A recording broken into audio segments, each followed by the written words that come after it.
berada dekat Jewel.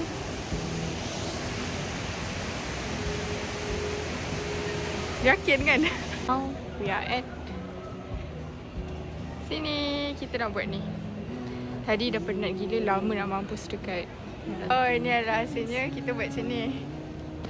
Jadi sikit. Kalau tadi tak jadi sangat. Kita jalan untuk kita pergi ngam-ngam pula kita punya perjalanan ni. Selepas ni menuju ke masjid lah, bahasa Melayu.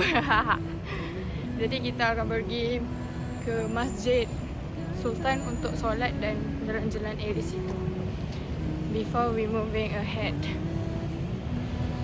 This is Singapore, guys. Azan asar. Trying.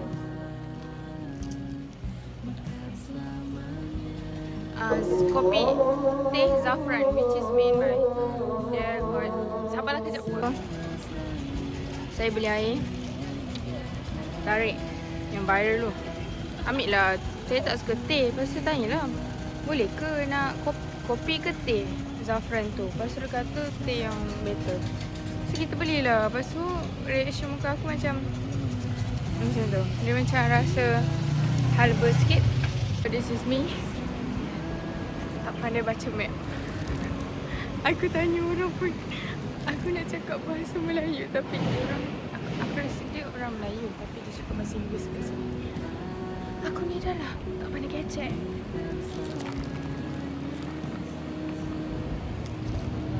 Dia kata depan lagi traffic light tu.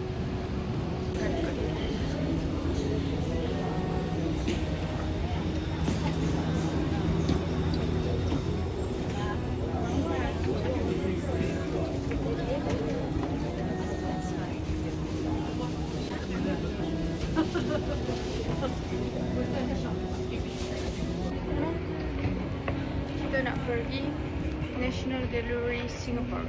Sebab situ cantik dan sejuk. Kalau nak di-compare kan, Merayan, Bayview, Tree Grove something tu panas. So kita nak avoid panas, kita kena pergi tempat sejuk je. Habis tu sebab lapar, jadi minum air macam murah satu. Baik, kita nak makan Wingstop. Okay, AZB. Cakap aku tak nak pergi area Raffles tu kan, sebab panas. Lepas tu aku nampak Marina Bay View kat situ. Mana? Itu. So aku dah nampak Menara Maybank. Maksudnya Menara Maybank tu dah nearby dengan Merlion Park.